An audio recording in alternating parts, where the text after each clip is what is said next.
दोषी डॉक्टरों पे कार्रवाई हो, दोषी डॉक्टरों पे कार्रवाई हो, आज हो अभी हो, आज हो अभी हो, आज हो अभी हो, आज हो अभी हो, दोषी डॉक्टरों पे कार्रवाई हो, दोषी डॉक्टरों पे कार्रवाई हो, आज हो अभी हो, आज हो अभी हो, आज हो अभी हो। जांच हो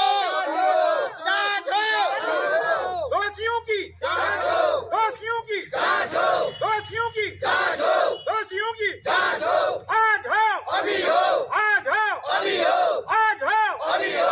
आज हो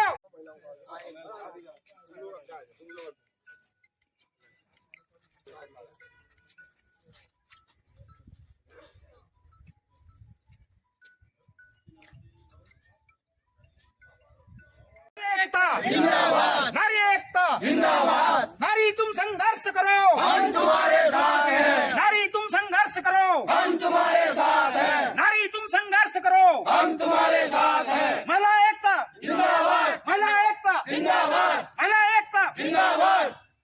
मैं जब प्रधान जी के साथ चंपावत को निकला तो हमें सूचना मिली कि हमारी एक महिला सीमा विश्वकर्मा जी का देहांत हो चुका है डिलीवरी में। तो स्वास्थ्य विभाग जो है मुख्यमंत्री का अपना विधानसभा क्षेत्र होने के बावजूद भी स्वास्थ्य विभाग बिल्कुल बेलगाम हो चुका है।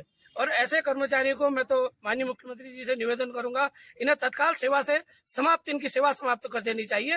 अगर एक हफ्ते के अंदर में आज नहीं होता है, मैं अपनी सारी पब्लिक से हम ये कहते हैं, हम माननीय डीएम साहब को ये ज्ञापन देंगे और यही अगर हम नहीं होता है तो हमें देहरादून भी जाना पड़ेगा, तो उन्हें हम बर्खास्त करने तक नहीं छोड़ेंगे।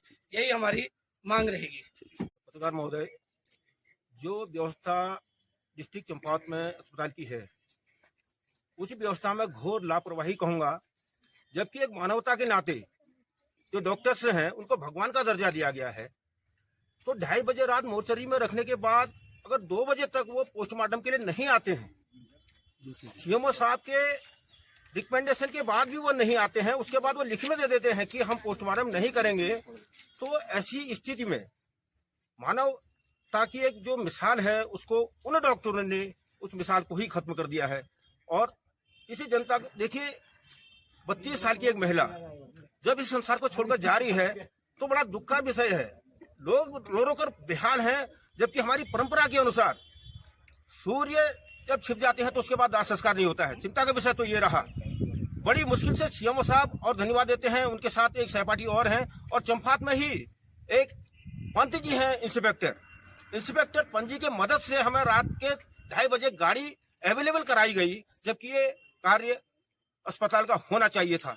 तो ऐसे व्यक्तियों को जब तक सरकार सजा नहीं देगी और ऐसी अराजकता फैलती रहेगी। कहना चाहूंगी, आज तो मेरे दौरान नहीं चलेगी, कल के दिन किसी बहू और बेटी के लिए ऐसा ना हो, क्योंकि वहाँ हमने उनसे 1000 बार कह दिया कि मैडम मैं तो अनपढ़ हूँ, मेरे जो साथ में है इनको तुम कह दो कि हम यहाँ से कहीं ले जाएं, या इसका ऑपरेशन है तो हमें बच्चा नहीं चाहिए, बस हमें अपनी दौरानी चाहिए। तो उनने भी इतनी लापरवाही करी, बार बार वो दवाई डाल रहे हैं।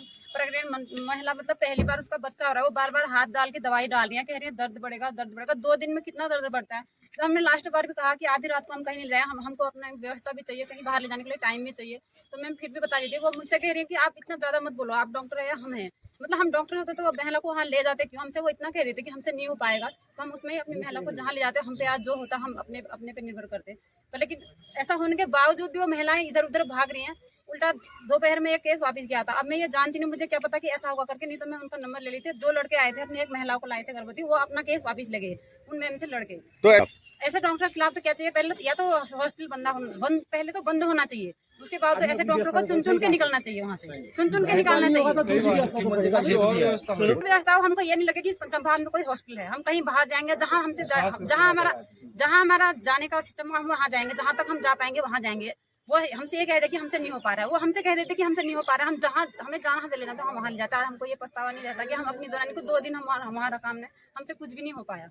और उसके बावजूद भी हमने कहा, जब वहाँ पे जैसे जहाँ पे छोटा भी हॉस्पिटल होता है वहाँ पे ऑक्सीजन की जरूरत रहती है। जब लास्ट मेरी दौरानी का सांस नहीं चढ़ पाई, वहाँ पे ऑक्सीजन नहीं था, ऑक्सीजन लगा रहे थे, 2 सिलेंडर टूट गए वहाँ पे, एक ऑक्सीजन नहीं था वहाँ पे, मेरी दौरानी के लिए ऑक्सीजन नहीं था, उसकी सांस 10 मिनट रुकती भी तो ऑक्सीजन नहीं था। वो अपने पति से बात करना चाह रही थी, उसकी सांस नहीं लौटी, ऑक्सीजन था ही नहीं वहाँ पे, कहाँ से सांस लौटेगी उसकी। और हर जगह ताले लगे, अगर एक इंजेक्शन भी चाहिए तो ताला मार के, ताला खोल के, और 10 जगह से चाबी ला के ताला खोल के, मैंने वहाँ पे CCTV कैमरा लगा होगा, मैंने ताला उसका फेंक दिया वहाँ से। मैंने कहा बार बार ताला लगा रहे हो, वहाँ जान जा रहे हो, तुम इतनी बार ताला खोल रहे हो। और फिर दूसरा वहाँ पे गार्ड है, गार्ड अंदर आ रहा है, वो बदतमीजी कर रहा है, कह रहा है कि हाँ हल्ला मत करो। मैंने गार्ड को धक्का मार के गेट के बाहर तक गया, मैं सीसी कैमरा में मैं आई होंगी, मैंने गेट मेरे से बहुत मतलब एज में थे, मेरे पापा के बराबर थे, फिर भी मैं उनको धक्का मार के बाहर पहुंचाई, फिर भी वहाँ किसी ने ये नहीं कहा कि किसी डॉक्टर ने ये क्या कि हाँ पे अभी ये हो सका है, तो मतलब ये गार्ड की ये हिम्मत कैसी हुई। पर लेकिन वो गार्ड वहाँ दारू पी के अंदर आया था, वहाँ ये कि दारू पी के अंदर आ रहा है, कोई किसी की जान जा रही है, उनको वहाँ कोई सुविधा ही नहीं है।